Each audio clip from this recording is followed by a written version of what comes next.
English যে সাবজেক্টটা নিয়ে আমাদের প্রচুর কোয়ারিজ, প্রচুর ভাবনা যে ইংলিশটা কিভাবে রেডি করব। তো ইংলিশটা রেডি করার জন্য আমি কিছু কিছু জিনিস নিজের স্ট্র্যাটেজি অনুযায়ী তৈরি করেছি যে কিভাবে তৈরি করতে হবে, সেই জিনিসটা আজকে তোমাদের সাথে আমি শেয়ার করব। So welcome to my channel, welcome to the aspirant Indra.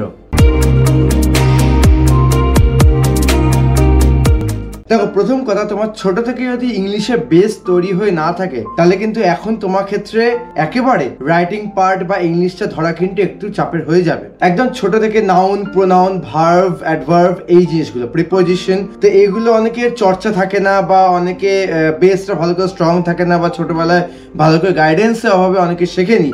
তো সেই কারণে কিন্তু বড় হয়ে এই বয়সে এসে এখন এসে সে প্রবলেমগুলো দেখা দেয়। কিন্তু আমি অ্যাজ এ অ্যাসপিরেন্ট আমি বলবো কোনো প্রবলেম নেই। ইংলিশ একটা এক্সেপশনাল সাবজেক্ট যেটা তৈরি করতে বহু সময় লাগে, কিন্তু তুমি যদি আজ থেকে শুরু করো, আগামী 1 থেকে 2 বছরের মধ্যে তোমার ইংলিশ খুব ভালো স্ট্রং পজিশনে পৌঁছে যাবে।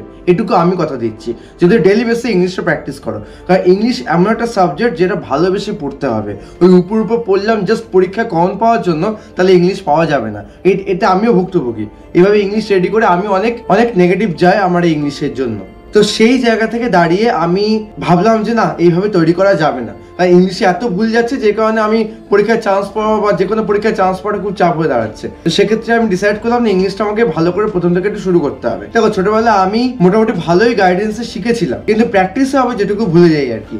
কিন্তু আমাকে অনেক প্র্যাকটিস করতে লাগছে, এখনো করছি। কিন্তু একেবারে যদি ইংলিশে কাঁচা হয়ে থাকো কেউ, তাহলে সেক্ষেত্রে বলবো বেস থেকে পুরোপুরি তৈরি করো। এবার কি বই ফলো করবে? দেখো, এখনকার সময় এসপি বক্সি, বিকে দে সরকার, এরকম টাইপের অনেকগুলো বই আছে বাজারে। এবার ছোটবেলায় তোমার যদি কারো পিসি দাস বইটা থেকে থাকে, পিসি দাস বইটাও কিনতে পারো। মানে প্রথম থেকে শুরু করো। প্রথম থেকে মানে কি, ধরো noun, what is noun, what is pronoun, what is verb, preparation মানে কি, অ্যাপ্রোপ্রিয়েট প্রিপারেশন মানে কি, ফ্রেজাল ভার্ব কি, ইডিয়ামস কি, তারপর ধর নাউনে কি ভাগ আছে, কালেকটিভ নাউন থেকে শুরু করে বিভিন্ন টাইপের নাউন আছে, কোথায় কি নাউন ইউজ হয়, কেন ইউজ হয়, সেগুলো প্রত্যেকটা প্রথম থেকে বেসিক থেকে শুরু করো।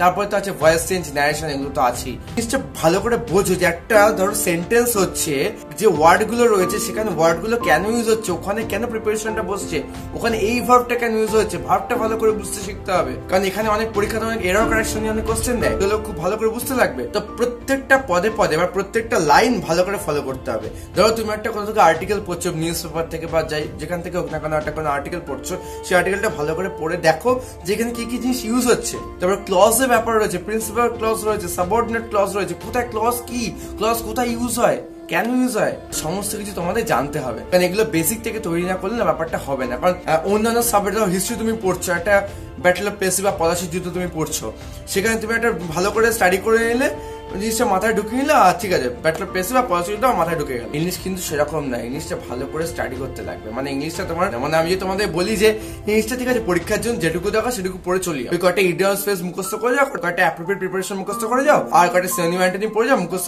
নোটস দিয়েছি মুখস্থ করে চলে যাও। হবে না ভাই, এইভাবে হবে না। এটা আমি নিজে ভুক্তভোগী, আমি নিজে করেছি, এরা করে আলটিমেটলি রেজাল্ট পাইনি, রেজাল্টটা বহুত খারাপ হয়েছে। আমি প্রত্যেকবার ইংলিশে WBCS বা যে কোনো পরীক্ষাতে অনেক কম মার্কস আসতো, খুব ভুগেছি আমি এই কারণের জন্য। তো এইভাবে ইংলিশটা হবে না। ইংলিশটা করতে গেলে তোমাকে একটু বেসিক থেকে করতে হবে, কিচ্ছু করার নেই। কারণ এই বেসিক থেকে তুমি তৈরি না করে ইংলিশে, তোমার কাছে রাইটিং পার্টিকেও প্রবলেম হবে। কারণ রাইটিং কিন্তু প্রত্যেকটা এক্সামে প্রায় মোরাললেস আছে, টায়ার 2তে বা কোনো পরীক্ষা মেন্সে আছে। সুতরাং সেক্ষেত্রে তোমাকে কিন্তু এই জিনিসটা গুরুত্ব দিতে হবে। এই কারণে তোমরা দেখেছো হয়তো আমার রুটিনে আগের ভিডিওতে যে আমি সপ্তাহে 2 দিন করে ইংলিশ আর বাংলা এক্সাম হিসেবে রাখি। আর এখানে আমরা 2-3 জন বন্ধুরা মিলে কোলাবোরেট করে করি। মানে আমরা পরীক্ষা দিই, পরীক্ষা দেওয়ার পর তাদের কাছে খাতাগুলো পাঠাই, তারা চেক করে পাঠায়, বা তাদের খাতাগুলো আমি চেক করি। এইভাবে চেক করার মাধ্যমে সবাই ভুলটা ধরতে পারি, সবাই ভুলটাকে ধরিয়ে দিই আমরা।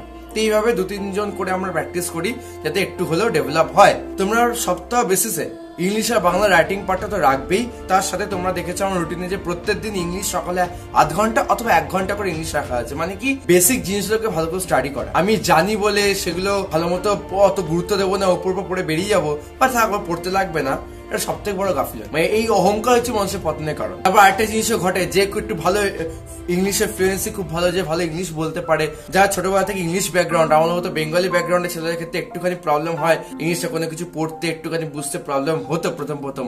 যারা ইংলিশ মিডিয়ামের স্টুডেন্ট, যারা আমার ভিডিও দেখছে বা এরকম অনেকেও আছো, আমি একটা রিকোয়েস্ট করবো, অনেকের মধ্যে ঘ্যামটা থাকে যে ইংলিশ মিডিয়াম মানে সে ভালো ইংলিশ বলতে পারে, তার মধ্যে একটা আলাদাই অহংকার। আর তুমি যখন একটা জিনিস জেনে যাবে না, মানে ইংলিশে তোমার বেস থেকে স্ট্রং থাকবে, তুমি একটু ভালো করে জিনিসটা জেনে যাবে, তো তোমার মধ্যে একটা অহংকার বোধ চলে আসবে, আর সেটাকে তোমার কন্ট্রোল করতে হবে। কারণ অহংকারটা আসা মানে তোমার সেখান থেকে পতন শুরু। এরকম অনেক ক্যান্ডিডেট থাকে, অনেক স্টুডেন্ট থাকে, আমি দেখেছি যে একটু ইংলিশ জানবে, সে একটু বেশি ইংলিশ ঝাড়ে এবং তার মধ্যে সেই ঘ্যাম, আমি ইংলিশ পারি বলতে, আলাদাই ব্যাপার। ফ্লুয়েন্সি আমার হেভি স্ট্রং, ভাই তোরা তুচ্ছ, এরকম একটা মনে হয়, এরকম একটা হেও করে আর কি। সেই জিনিসটা খুব খারাপ। যারা এরকম করো সেই জিনিসটা কখনো করো না, এটা কখনো উচিত নয় করা, এটা খুব খারাপ জিনিস। এই এফেক্টটা পরে তোমরা কি বুঝতে পারবে। সুতরাং এখানে কোনো অহংকার দেখানো বা কিছু নেই, তোমাকে মোদ্দা কথা পড়তে হবে, পড়ে তোমার চাকরি পেতে হবে, ভালো করে পরীক্ষাটায় ক্র্যাক করতে হবে, এটা হচ্ছে মেইন উদ্দেশ্য।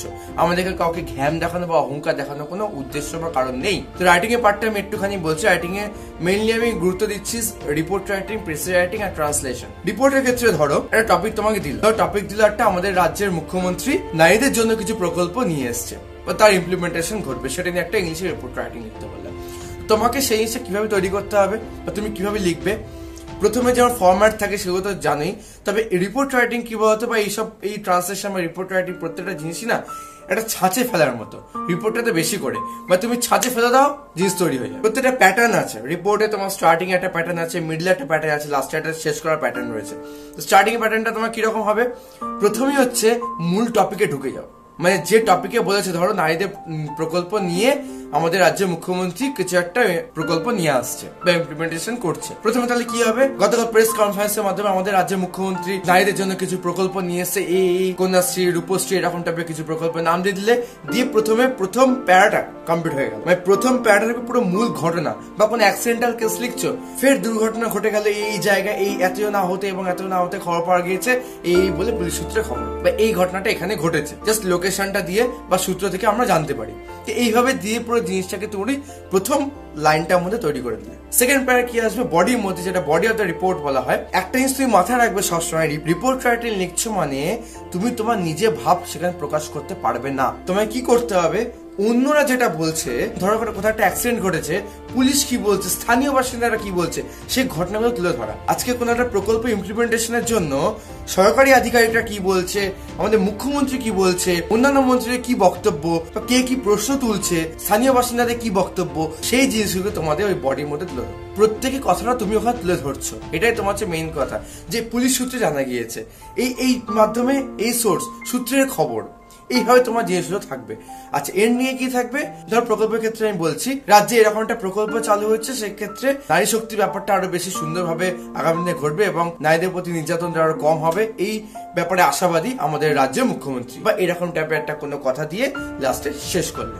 সেম ক্ষেত্রে কোনো অ্যাক্সিডেন্টাল কেসে কি হবে, অ্যাক্সিডেন্টাল কেসে তোমাকে করতে হলে এই জায়গার এখন এই যে দুর্ঘটনা ঘটেছে, এই নিয়ে এখন ইনভেস্টিগেশন বা তদন্ত চলছে, তদন্তের রিপোর্ট পেশ হলে আরো ভবিষ্যতে আরো এর অনেক কিছু জানা যাবে, বা তদন্ত চলছে, এই বলে একটা জিনিসটা শেষ করে দাও। যা ঘটনাটা ঘটেছে সেটারই তুমি ছোট্ট করে ওই 150টা ওয়ার্ডের মধ্যে বা 200টা ওয়ার্ডের মধ্যে তুমি ক্লোজ করছো, এটা হচ্ছে তোমার ক্যাল। তবে আরেকটা কথা বলে রাখি আমি, যে রিপোর্ট রাইটিং ধরে তুমি 150 ওয়ার্ডে লিখতে বলে বা 200 ওয়ার্ডে লিখতে বলে, +10 -10 হতে পারে, কিন্তু +20 -20 +30 -30 এই জিনিসটাও না ঘটে, মানে একটা রেঞ্জের মধ্যে যেন থাকে, ক্ষেত্রে কিন্তু অনেক মার্কস কাটা যায়। নেক্সট টপিকে আমি আসছি প্রেসি। প্রেসির ক্ষেত্রে কি হচ্ছে, প্রেসি তোমাকে যেটা মেইন কথাটা বলে দিল, তার সারমর্ম হিসেবে তোমাকে ডিসক্রাইব করতে হবে। ধরো একটা 150 ওয়ার্ডের একটা বা 100 ওয়ার্ডের একটা প্রেসি দেওয়া থাকে, সাধারণত 90 থেকে 100 ওয়ার্ডেরই হয়, তো ওই 90 থেকে 100 ওয়ার্ডের মধ্যে তোমাকে একটা ইংলিশে ছোট্ট রাইটিং পার্ট তুলে দিল, ওইটুকু পার্টটা থেকে তোমাকে ভালো করে বুঝে ছোট্ট করে তার 1/3 লিখতে হবে। মানে যদি 90 থেকে 100টা থাকে, 30 থেকে 35টা ম্যাক্সিমাম ওয়ার্ডের মধ্যে তোমাকে লিখতে হবে, মানে জাস্ট এইটুকু হবে সাইজ, খাতায় মেজারমেন্ট করে ওরকম ছোট্ট একটা সাইজ হবে, কিন্তু ওইটুকুর মধ্যে পুরো ওই কথাটা জিনিসটা লেখা থাকবে। মানে ব্যাপারটা বুঝতে পারছো আশা করি আমি যেটা বলতে চাইছি। মেন কথাটা হচ্ছে ওই যা লেখাটা পড়ে তুমি যা বুঝলে, তুমি তার সারমর্মটা ওখানে প্রকাশ করছো, এটাই হচ্ছে প্রেসি, এবং এটাতেই প্রায় প্রচুর মার্কস থাকে। আর প্রেসি কিন্তু কোনোভাবে যেন লেখার পর খুব বেশি ওয়ার্ড না হয়ে যায়, আর প্রেসির মধ্যে থাকা ওয়ার্ডগুলো যেন বেশি খাতার মধ্যে বা পেন্সিল লেখার সময় যেগুলো বেশি যেন না থাকে, এটা গুরুত্ব দিতে হবে। কারণ যতটা ভাবে তুমি অন্যভাবে ওই কথাটা আপেক্ষিক অর্থে, ওই কথাটা অন্য মিনিং এ তুমি লেখার চেষ্টা করবে। তো এটা হচ্ছে একটা স্ট্র্যাটেজি। আরো এরকম চাইলে তোমরা যদি জানতে চাও যে কিরকম কি স্ট্র্যাটেজি, সেগুলো আমি খাতায় লিখিয়ে দেখিয়ে বুঝিয়ে বলে দেবো, কারণ যেগুলো আমি নিজে শিখেছি। কারণ এখন আমিও শিখছি, তোমরা যেরকম শিখছো অ্যাসপিরেন্ট হয়ে, আমি একটা অ্যাসপিরেন্ট হয়ে আমিও শিখছি। তো সেক্ষেত্রে আমি যেটুকু শিখেছি সেগুলো তোমাদের যদি তোমরা চাও আমাকে কমেন্ট করে অবশ্যই জানাও, তাহলে আমি সেই ব্যাপারে সেই ডিটেলসে ইলাবোরেটলি আমি ডেসক্রাইব করবো। আচ্ছা, নেক্সট আসছে হচ্ছে ট্রান্সলেশনে ছোটবেলায় আমরা যেমন লিখতাম Rakesh is a good person, Rakesh হয় একজন ভালো মানুষ, এইভাবে ট্রান্সলেশন WBCS হবে। একটা অ্যাভারেজ কম মার্কস দিয়ে তোমাকে বেরিয়ে যাবে। ট্রান্সলেশন মানে হচ্ছে, বা WBCS বা যে কোনো পরীক্ষা, এইসব পরীক্ষা কম্পিটিটিভ এক্সাম ট্রান্সলেশন মানে হচ্ছে তুমি যে ইংলিশ লাইনটা দেওয়া আছে সেটা সুন্দর করে তার ভাবটা সেম রেখে, বা সেই যে কথাটা বলতে চাইছে সেই লাইনটার মধ্যে সেই কথাটা সেম রেখে সুন্দর করে অন্যভাবে বাংলা অনুবাদ করে লেখা, দ্যাট ইজ কল্ড ট্রান্সলেশন। এটা পরে আরো সুন্দর করে ডেসক্রাইব করে দেবো আমি দেখে আমি যে মুখে বলছি বলে তোমরা কতটা বুঝতে পারছো আমি জানি না, তবে এই স্ট্র্যাটেজি গুলো মেনটেন করা উচিত, এইভাবে করতে লাগে আর কি। এটা খাতায় লিখলে আরো হয়তো পরে ভালো বোঝাতে পারতাম। তো এইরকম তুমি যত ভালো লিখবে তত ভালো মার্কস পাবে। আমি এরকমও শুনেছি কিছু কিছু পরীক্ষায় লোকে নেগেটিভ মার্কস পেয়েছে। এবার সবাই হবে কেন নেগেটিভ মার্কস কেন পাচ্ছে, মানে রাইটিং এ পার্টে, বেঙ্গলি ইংলিশ রাইটিং এ নেগেটিভ মার্কস কি করে পাচ্ছে? এবার নেগেটিভ মার্কস তখনই পায় যখন এরকম অনেক অধিক শব্দ লিখে দেয়। 150 লিখতে বলছে, সে 200-250 বেশি লিখে বসে আছে। তারপরে ধরো প্রেস লিখতে বলছে, যে প্রেস লিখেছে সে কোনো ভাবটাই প্রকাশ পায়নি, বা সেই কোনো মূল টপিকে বা যে টপিকে কথাটা বলা হয়েছে সেই টপিকের মধ্যেই সে ঢোকেনি, সেক্ষেত্রে কিন্তু নেগেটিভ মার্কস আসতে পারে। বা ভুলভাল ট্রান্সলেশন লিখেছে বা কোনো মানেটাই বুঝতে পারলে না, তখন কিন্তু পরীক্ষকরা যারা খাতা দেখছে তারা কিন্তু রেগে গিয়ে কিন্তু নেগেটিভ মার্কসও দেয়, এবং নেগেটিভ মার্কসও দেয়, মানে এটা নিয়ম, খাতা দেখার নিয়ম। তো সেক্ষেত্রে এগুলো একটু গুরুত্ব দিতে হবে, ভাবতে হবে। আবার একটা কথা বলছি, ইংলিশটা উপর তৈরি করার বিষয় নয়, ইংলিশটা একটু ডেপথে পড়তে লাগবে। ইংলিশটা অনেক সাধনার জিনিস, যেটা বহুকাল সময় লাগে মানুষের। তুমি আজ থেকে যদি তৈরি করো 1 থেকে 2 বছর লাগবে পুরোপুরি স্ট্রং হতে ফর কম্পিটিটিভ এক্সাম। আমি বলছি না যে পুরো একদম হায়ার লেভেলে ইংলিশে তুমি পৌঁছে যাবে, সেটা কখনো সম্ভব না, সেটার জন্য অনেক স্টাডি করতে লাগবে। জাস্ট পরীক্ষা ক্র্যাক করার জন্য আগামী 1 থেকে 2 বছর বেসিক থেকে শুরু করে সুন্দর করে জিনিসটাকে রেডি করতে হবে। এটা হচ্ছে মেইন জিনিস। যাক, ভিডিওটা ভালো লাগে ছোট লাইক করো। তোমরা অনেকে অনেক কিছু আমাকে বলছো যে এই জিনিসগুলো ভিডিও আনতে, সেগুলো আমি এক জায়গায় লিখে রেখে সুন্দর করে নোট ডাউন করে একটা একটা করে ভিডিও আমি আনছি। যদি আমার কথাগুলো কিছু হলো হেল্পফুল বলে মনে হয়, তাহলে পারলে সাবস্ক্রাইব করে রাখো চ্যানেলটা, আর যারা আমার মতো অ্যাসপিরেন্ট রয়েছে তাদের মধ্যে শেয়ার করে দিও, আর একটা ছোট লাইক করে দিও পারলে। তো আবার দেখা হচ্ছে পরের ভিডিওতে, ততক্ষণের জন্য ভালো থেকো, বাই।